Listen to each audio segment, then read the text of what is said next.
In America the law is king. America में कानून ही राजा है।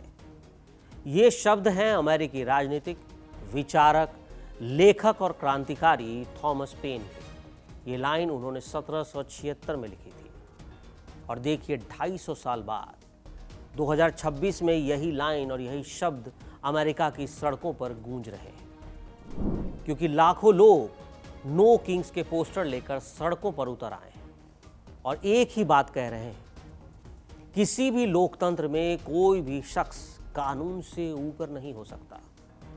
28 मार्च 2026 का दिन अमेरिका के हजारों शहरों और कस्बों में जो हुआ वो सिर्फ विरोध नहीं था, वो एक राष्ट्रीय मनोदशा का विस्फोट था। जो आयोजक हैं उनका कहना है कि 3300 से ज्यादा कार्यक्रमों का मैप जारी किया उन्होंने और दिन के अंत तक मल्टी मिलियन टर्नआउट का दावा हुआ, यानी लाखों लोग सड़कों पर उतरे, करोड़ों लोग आए और इस पूरे आंदोलन का केंद्र बना मिनेपोलिस का सेंट पॉल, जहां स्टेट कैपिटल के बाहर जन सैलाब उमड़ा था। ये तस्वीरें वहीं की हैं। मंच पर थे ब्रूस स्प्रिंगटन, जेना फोंडा और बर्नी सैंडर्स और सेंट पॉल में ही 2 लाख से ज़्यादा लोगों के जुटने का अनुमान लगाया गया। ये सिर्फ भीड़ नहीं थी, ये लोकतंत्र की सड़क पर उतरी हुई एक चेतना थी, युवाओं की, इंसानों की, लोगों की, नागरिकों की।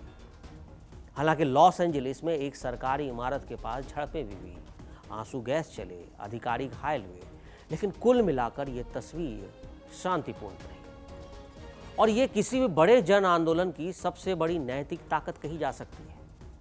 अब सवाल उठता है कि आखिर ये गुस्सा आया कहां से? तो इसकी जड़ जाती है 1 जुलाई 2024 को, उस ऐतिहासिक फैसले का दिन जब supreme court of the United states ने ट्रंप वर्सेस यूनाइटेड स्टेट्स में राष्ट्रपति को लेकर 3 स्तरीय इम्यूनिटी फ्रेमवर्क तय किया। एक था कोर कॉन्स्टिट्यूशनल पावर पर, इसे कहते हैं एब्सोल्यूट इम्यूनिटी, यानी अगर ये लागू हो जाए तो उस व्यक्ति पर उसके कुछ खास कामों के लिए कोई केस नहीं चल सकता, चाहे आरोप कुछ भी हो। दूसरा था ऑफिशियल एक्ट्स पर प्रीजम्प्टिव इम्यूनिटी, यानी कोर्ट शुरुआत में ये मानकर चलती है कि राष्ट्रपति के कुछ कामों पर केस बनता ही नहीं और प्राइवेट एक्ट्स पर कोई इम्यूनिटी नहीं। और यहीं से अमेरिका की सड़कों पर एक सवाल पैदा हुआ, क्या इम्यूनिटी एक कानूनी सुरक्षा है या फिर एक राजनीतिक ताज जो ट्रंप को पहनाया जा रहा है? और इसी सवाल ने नो किंग्स के इस आंदोलन को नारे से क्रांति के रूप में बदल दिया, क्योंकि लोगों ने कहना शुरू किया कि अगर इम्यूनिटी का मतलब ये है कि सत्ता का कुछ काम कानून के पहुंच से कुछ बाहर हो जाए, तो ये लोकतंत्र के मूल सिद्धांत के खिलाफ है। इसी के जवाब में यूनाइटेड स्टेट्स सीनेट्स में नो किंग्स एक्ट पेश किया गया, जिसमें साफ कहा गया कि राष्ट्रपति भी आपराधिक कानून से ऊपर नहीं है। लेकिन ये आंदोलन सिर्फ कोर्ट के फैसले का रिएक्शन भर नहीं समझिए आप।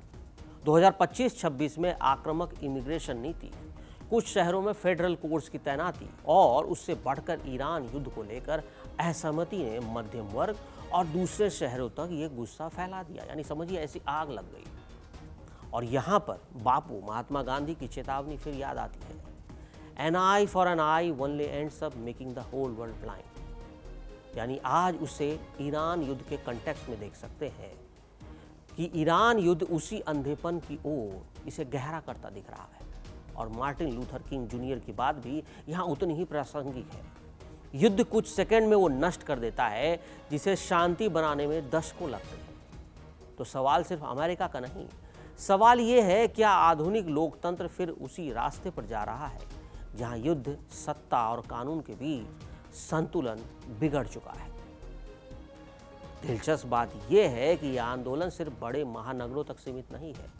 2026 में छोटे कस्बों और उपनगरों में इसका विस्तार तेजी से हुआ और यही वो भूगोल है जो अमेरिका की चुनावी राजनीति को तय करता है। यही वजह है कि विश्लेषक इसे मोबाइलाइजेशन से बैलेट बॉक्स तक जाने वाला आंदोलन मान रहे हैं। इसके पीछे कई संगठन हैं जो एक टूल किट के आधार पर एक मॉडल बना रहे हैं और इसे आगे बढ़ा रहे हैं, जहां किसी भी शहर में इस आंदोलन को आसानी से दोहराया जा सकता है। अब अगर इतिहास का आईना जोड़िए, फ्लैशबैक में जाइए, तो तस्वीर आपको और भी स्पष्ट दिखने लगेगी। अमेरिका में यह असंतोष क्यों हो रहा है?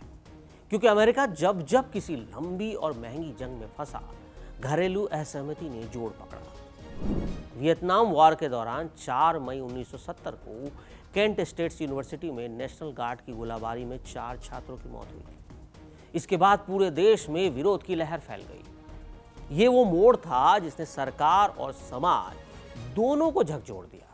और इसी दौर में हिप्पी काउंटर कल्चर उभरा, जिसने संगीत, फैशन और पर्यावरण चेतना के जरिए राजनीतिक असहमति को सांस्कृतिक ताकत में बदल दिया। वियतनाम युद्ध की मानवीय कीमत कितनी थी पता है आपको? 58,220 अमेरिकी सैनिकों की मौत हुई थी। और कितने वियतनामी मारे गए, आज भी ये आधिकारिक रिकॉर्ड में दर्ज है। और इसकी आर्थिक और सामाजिक कीमत दशकों तक चुकाई गई। महंगाई, बुजुर्गों का देखभाल की नीति, ब्याज और जो लागत के रूप में आता है, वो सब अमेरिका चुका रहा है। और फिर आया इराक वॉर का पीरियड। फरवरी 2003 को दुनिया के 600 से ज़्यादा शहरों में 6 से 10 मिलियन लोगों ने युद्ध के खिलाफ प्रदर्शन किया। इसे इतिहास की सबसे बड़ी शांति रैलियों में एक गिना गया। लेकिन सिर्फ 1 महीने बाद युद्ध शुरू हो गया। और ये हमें याद दिलाता है कि सिर्फ सड़कों पर भीड़ इकट्ठा होने से नीतियां नहीं बदलती, जब तक वो राजनीतिक दबाव, वोट और लॉबिंग में ना बदले। इस युद्ध में 4,448 अमेरिकी सैनिक शहीद हुए और इराकी नागरिकों की मौत का अनुमान अलग अलग स्टडीज में 1.5 लाख से 5 लाख से ज़्यादा बताया गया। जबकि इराकी बॉडी काउंट के अनुसार जो डॉक्यूमेंटेड आंकड़ा है वो लगभग 1.87 से 2.11 लाख के बीच है। समझिए, इतने लोगों ने इराक युद्ध में जान गंवाई। और 9/11 के बाद पूरे दौर को देखें तो ब्राउन यूनिवर्सिटी के कॉस्ट ऑफ वॉर प्रोजेक्ट के मुताबिक अमेरिका ने ट्रिलियंस डॉलर्स, जो कि कई देशों की अर्थव्यवस्था से भी ज़्यादा है, इतने तो सिर्फ युद्ध में खर्च कर दिए, जिसमें युद्ध वेटरन्स केयर और ब्याज भी शामिल है। लेकिन इसकी असली कीमत सिर्फ पैसों में नहीं है। इसने समाज को बदला, राजनीति को बदला, हथियार उद्योग के प्रभाव को बढ़ाया और नागरिक स्वतंत्रताओं पर भी असर डाला। यही इतिहास आज के नो किंग्स आंदोलन को समझने की कुंजी है। ये सिर्फ एक नेता के खिलाफ विरोध नहीं है, ये एक गहरे डर का प्रतिबिंब है कि कहीं सत्ता कानून से ऊपर ना चली जाए, कहीं ट्रंप के हाथों में इतनी ताकत ना हो जाए कि वो खुद को राष्ट्र से ऊपर समझने लगे। और ये जो डर है, इसी को आवाज दी थी थॉमस जेफरसन ने, जब उन्होंने चेतावनी दी कि तानाशाही अक्सर बाहरी दुश्मन से लड़ने के बहाने आता है।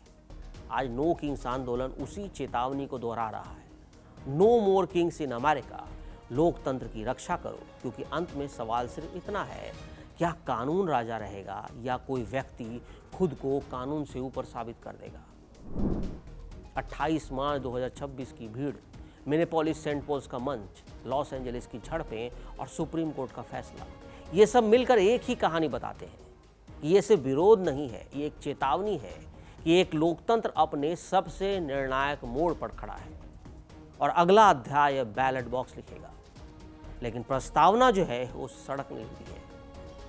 और जब तक ये सवाल जिंदा है, तब तक ये नारा भी गूंजता रहेगा, in America the law is king. और इसलिए नो किंग्स।